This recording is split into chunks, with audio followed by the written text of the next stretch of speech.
السلام عليكم ورحمة الله وبركاته. kusoo dhawaada saaxiibayaal dagaalkeena cusub ee Ciid Media. Halkan waxaynu idinku soo gudbin doonaa sheekooyin xiiso leh, dhacdooyin dhab ah iyo qisooyin maskaxda kobcinaya. Haddaba haddii aad intaa xiisayso waxaad joogtaa goobtii saxda ahayd. Haddaba saaxiibayaal ha iloobina subscribe, like iyo share si aad mar walba ula socotaan muuqaaladeena cusub. Haddaba aynu u guda galno muuqaalkeena caawa. 2007 wadada Qandara bartankeeda. Wada aad u dheer oo ay dad badan arrin aan wanaagsan ka sheegaan. heer aktar caarka ah dalkaas Masar oo lagu magacaabo Maxamed Rajab uu sheegay inuu kula kulmay arrin la yaab leh. باخد خطوات بطيئة وانا جوايا عايز اجري. Haddaba saaxiibayaal soo dhawaada. Sanad aynu joognaa waa sanadii 2007.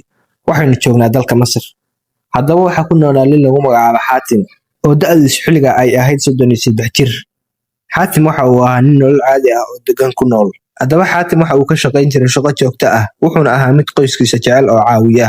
Wuxuuna lahaa qoys ka kooban xaas iyo 2 carruur ah oo kala ah wiil 13 jir ah oo lagu magacaabo Maxamed iyo gabar 5 jir ah oo lagu magacaabo Yaara. Haddaba sida ay nolosha ugu deganayd ayaa galbaha ka mid ah waxa uu soo dhacay kool. Markii uu qabtay waxa loo sheegay war aad u murugo badan, kaasoo ah in saaxiibkii Axmed uu dhintay. Saaxiibkii Axmed wuxuu ahaa saaxiibkiisa waqtigii jaamacadda, aadna way isugu wanaagsanayeen. sababta Axmed geeridiisa sababtay waxa la sheegay inay ahayd shil gaari. Xaatim muddo kooban ayuu aamusnaa sidii qof rumaysan kara la waxa dhagihiisu maqleen darteed. Kadibna murugada ayaa si buuxda wajigiisa looga dareemay. Xogaa kadib markii Xaatim jawiga aamusnaanta ah ka soo baxay, isagoo aan wax waqti ah lumin wuxuu go'aansaday inuu safro si uu uga qayb galo soo janaasada saaxiibkii. Haddaba Xaatim saaxiibayaal waxa uu diyaarsaday gaarigiisa si uu ugu safro, wuxuuna hore u sii kaxaysay wiilkiisa Maxamed. Waqtigu waa casr, quraxduna way sii libdhaysaa. Haddaba waxay u sadcaaleen magaalada Bursaciid oo ah halka aaska saaxiibkii ka dhacayo, halka Xaatim uu deganaa magaalada Bani Masaar. Labada magaalo waxa isku xidha wada dheer oo cidlo ah laguna magacaabo Qandara.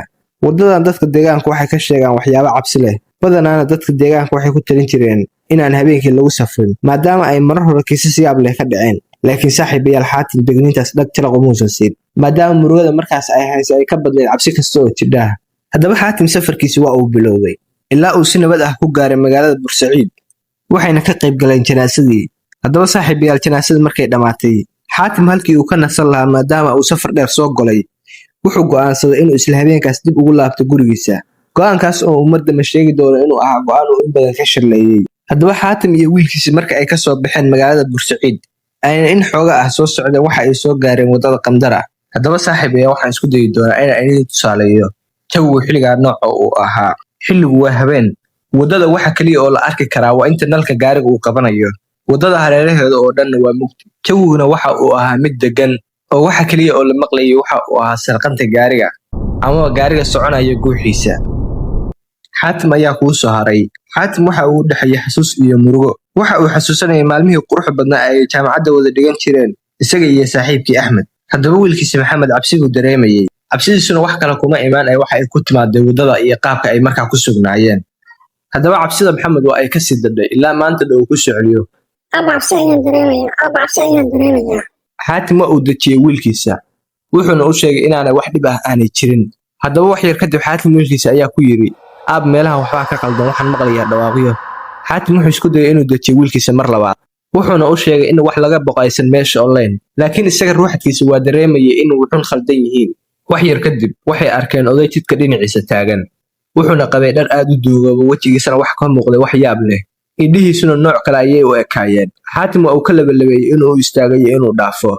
Waxa uu ka shaqeeyay in aan odaygu ahayn keligii, laakiin ay ka dambeeyaan rag badan, odayguna uu yahay kaliya dabin lagu soo jiidanayo. Waxa uuna ka baqay in rag tugaha ay meesha ka dhow yihiin, laakiin wiilkiisa Maxamed ayaa si degdeg ah u yiri, laga yaabo inuu caawimaad u baahan yahay. kadib Xaatim waxa uu go'aansaday inuu istaago, waana uu istaagay. Odaygiina si tartiib ah ayuu gaariga u soo fuulay. Haddaba markii xogaa yar la sii socday, odaygii ayaa wuxuu bilaabay inuu hadlo, weliba isagoo cod cabsi leh ku hadlaya. Waxa uuna weydiiyey halka ay u socdaan, isagoo la halkii ayaad u socotaan. Xaatim wuxuu bilaabay inuu la hadlo una sheego halka ay u socdaan, laakiin markii odayga la weydiiyey halka uu isagu u socdo, hadalkiisu isma waafaqayn. Mar wuxuu yiri waan iska socday, mar kalena wuxuu yiri wiilkayga ayaa raadinayay. Yacni hadalkiisu waa isku dhex yaacsanaa. Markasta uu hadlana codkiisu aad buu cabsi badnaa oo wiilka yarka waa uu ka argagaxayo codkiisa. Xaatim markasta oo uu ka eego odayga muraayadda hore ee gaariga, wejigiisu wuxuu u muuqday mid aad u daalan, haddana wejigiisa cadho aad u badan ayaa ka muuqatay. haddaba saddexdoodu waxa ay galeen xaalad aamusnaan ah. waa xaatim wiilkiisi maxamed iyo odayga midna mid kale lama hadlayn. markii in muddo ah la socday odayga wuxuu codsaday in loo istaago goob nasasho oo mid duug ah u muuqatay. iftiinka goobta ka baxayay wuxuu ahaa mid daciif ah. odaygii wuu degay wuxuuna galay gudaha. inta aanu gudaha galin ka hor waxa uu sheegay inuu suriga soo galay waqti yar kadibna uu soo noqonayo. haddaba xaatim iyo wiilkiisa cabaar ayay sugeen, laakiin odaygii aad ayuu ugu soo raagay saaxiibayaal. kadib waxay go'aansadeen inay raadiyaan odaygii, laakiin dadkii goobta joogay markii ay weydiiyeen waxay u sheegeen inaysan arag wax qof ah oo gaariga ka soo degay meeshana soo galay. xaatim iyo wiilkiisii iyagoo yaaban waxay go'aansadeen inay safarkooda iska sii wataan. haddaba xaatim iyo wiilkiisii safarkooda ayay iska sii wateen, waxayna bilaabeen inay odaygii falanqeeyaan iyagoo la yaaban bini'aadan nooca uu ahaa. wax ay ku tilmaamaanna waa ay garan waayeen. haddaba 15 daqiiqo kadib xaatim oo gaariga ku wada xawaaro dhan 120, wiilkiisa maxamed ayaa si lama filaan ah ugu qaydiyey, aabba halkaas eeg, aabba halkaas eeg. xaatim waxa uu eegay dhankii wiilkiisu farta ku fiiqayey, wuxuuna arkay isla odayga oo jidka dhinaciisa taagan. xaatim arrinkaas aad ayuu la yaabay, wuxuuna isweydiiyey sidee qof bini'aadan ahi masaafada intaa leeg ku soo jari karaa. waxayna ahayd waxaan macquul ahayn. haddaba xaatim gaariga ayuu si xawli ah u kaxeeyey, isagoo ku kaxeeyey xawaaro aad u sarreeya. haddaba saaxiibayaal wax yaab leh ayaa dhacay. odaygii waxa uuba bilaabay inuu gaariga dhinac ordo uuna la tartamo. weliba xaatim ayuu eegayey isagoo qoslaya qosol cabsi leh. wiilkii yaraa ee maxamed waxa uu bilaabay inuu qayliyo.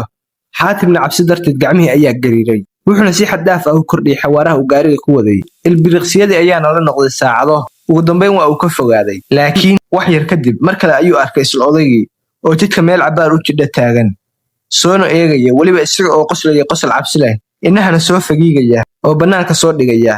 sidii ayuuna gaarigii si xawli ah mar kale ku kaxeeyey, waa uuna ka soo baxsaday. ugu dambayn magaalada ayuuna soo galay. habeenkaas waxay si dhib leh ku gaareen guriga. xaatim waxa uu sheegay wiilkiisi maxamed in aan u sheegin hooyadii iyo walaashii waxa ay jidka kula kulmeen. muddo kadib maxamed wuxuu bilaabay inuu habeenkii ku riyooday riyooyin cabsile, wuxuuna toosayay isagoo qaylinaya. haddaba markii ay ka soo wareegtay dhacdadii xaatim ku dhacday muddo 3 sano ah, lana jooga 2007, maalin xaatim isagoo hawlihiisa caadiga ah wata ayaa nin ay saaxiibo dhow yihiin u yimid. markii in cabaar ah ay sheekaysteen, ninkii waxa uu sheegay xaatim inay ku dhacday qiso la mid ah midda xaatim ku dhacday, uuna jidka qamdaro kula kulmay oday yaab leh. xaatim markii uu arrinkaas maqlay waxa uu ku sigtay inuu kursiga ka dhaco, maadaama uu xasuustay wixii habeenka ku dhacay. waxa uuna u malaynayay in arrinkaas uu kaliya ku dhacay, laakiin markii uu arkay qof kale oo ka cabanaya arrin midkiisa la mid ah, aad ayuu ula yaabay. haddaba yaabkiisa waxa sii kordhiyey markii uu ogaaday in waddadaas ay jinni ku nool yihiin, kuwaas oo dadka safarka ah wareeriya dhibna u geysta. waxaa kale oo la xaqiijiyey in nin kale oo xaatim jaarkiisa ah isagana qisadaa mid la mid ah uu la kulmay, ayna kaga dhacday waddada qamdara. haddaba xaatim yaabkiisa halkaa kuma joogsan nin saddexaad oo ay saaxiibo dhow ahaayeen ayaa isna ka sheekeeyey dhacdo hore oo ku dhacday 3 sano ka hor. haddaba saaxiibayaal, ninkii xaatim saaxiibkiisa ahaa waxa uu sheegay inay ku dhacday in isaga oo habeen waddadaas maraya uu si kadis ah u arkay oday hortiisa ka soo baxay, wuxuuna isku dayay inuu gaariga ka joojiyo, balse awood uma yeelan. odaygii gaariga ayaa ku dhacay, si xoog lehna dhulka ayuu ugu dhacay. ninkii markii uu gaariga ka degay si uu u hubiyey xaaladda odayga, wuxuu aad ula yaabay. odaygii wax dhaawac ahba ma soo gaarin. haddaba odaygii wuxuu ka codsaday inuu horey u sii qaado oo meel cabaar u jidha oo nasasho ahna sii geeyo. haddaba ninkii odaygii meesha waa uu geeyey, balse markii uu odaygii galay meeshaas mar dambe dib looma arag, waa uuna qorsoomay. si kasta oo goobtii looga baarayna waa la waayey saaxiibayaal. xaatim oo mar arrinkaa ka hadlay wuxuu yidhi, mar kasta oo aan maqlo waddada qamdara, argagax iyo cabsi ayaa dareemaa, si kastoo arrinkaa dhacay uu waqti badan ka soo wareegtay. haddaba saaxiibayaal, horey waxaa idinkugu sheegay in maxamed rajab uu dhacdo la mid ah midaan kula kulmay waddada qamdara. haatan waxaa la joogaa waqtiga aynu ka sheekeynayn dhacdadii maxamed rajab oo ah aktar reer Masar. haddaba mar uu waraysi bixinayay ayuu sheegay inuu isaguna la kulmay oday la yaab leh, islamarkaana uu duubay cod uu sheegay inuu yahay cod jinni. haddaba codku waa kan saaxiibayaal.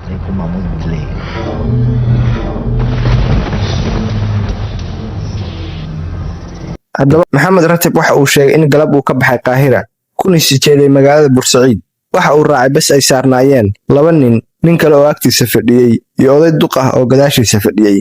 markii lacagtii la ururinayay, qof walba waa uu bixiyey marka laga reebo odaygii oo si jees ah u yidhi, oday weyn baan ahay, iga dhaaf lacag ma haye la yaabse waxaa noqotay in cidina wax falcelin aysan ka bixin, xitaa ninkii agtiisa fadhiyey iyo xitaa darawalkii lacagta rabay. haddaba habeenkii goor ay sii marayaan waddo cidla ah oo cabsi leh, odaygii ayaa codsaday in goob nasasho ah loo istaajiyo si uu xaajadiisa ugu guto. waxaa la gaaray meel duug ah oo iftiin yar leh, odaygiina waa uu degay gudaha ayuu u galay. markii uu galay darawalkii si lama filaan ah ayuu gaariga u dhaqaajiyey isaga oo ka tegay odaygii qofna wax falcelin ah ma samayn. Maxamed Rajab waa uu yaabay wuxuuna weydiiyey ninkii agtiisa fadhiyey sababta odayga looga tegay, laakiin ninkii wuxuu ku jawaabay si aan dan ka lahayn. Odaygee Maxamed ayaa go'aansaday inuu gaariga ka dego si uu odayga u soo wado, laakiin markii uu dhaqaaqay goobtii waxa uu arkay in meesha oo dhan ay noqotay meel cidla ah, waxbana aysan oolayn. meeshii oo dhan waa ay qarsoontay, odaygina waa uu qarsoomay. Isla markaana waxa uu maqlay codad cabsi leh, wuxuuna dareemay xoog aan la arki karin oo xagga gadaaleed u jiidaya.